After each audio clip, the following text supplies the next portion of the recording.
Dans la gamme Opel, il y a désormais deux SUV, l'Antara de taille moyenne est plutôt discret et le nouveau Mokka, plus petit et plus fun. Long de 4,28 m, il vient se placer entre le Juke et le Qashqai, même s'il est plus proche de ce dernier.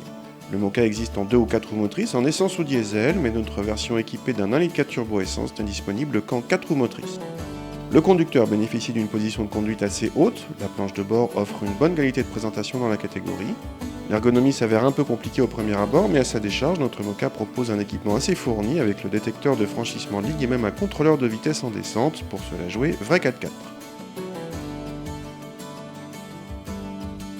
Le 1,4 litre turbo essence, déjà vu sur les Astra entre autres, se montre discret en ville et souple à bas régime.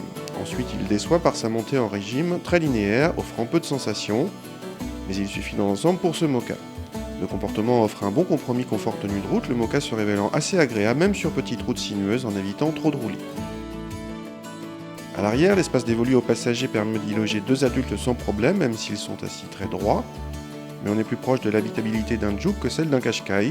Le passager central doit composer avec un dossier très dur, mais le tunnel de transmission, certes présent, n'est pas trop envahissant. Côté rangement, bac de portière et aumônière sont de la partie. Le coffre atteint pour sa part les 356 décimètres cubes, soit nettement mieux qu'un Juke. Le seuil de chargement est bas pour la catégorie et sous le plancher se cache un grand compartiment pouvant accueillir éventuellement la roue de secours. La banquette se rabat en 2 tiers 1 tiers et dégage un plancher plat à condition d'avoir relevé l'assise. Or ceci n'est possible qu'en ayant avancé sensiblement les sièges avant. Avec ce Mokka, Opel propose un petit SUV sympa, bien présenté et agréable à conduire. La version 4x4 essence n'attirera sans doute pas grand monde et le gros des ventes se fera avec le diesel 2 roues motrices.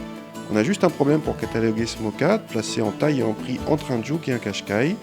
Son jumeau, le Chevrolet Trax, aura le même problème, à moins que ce ne soit un atout.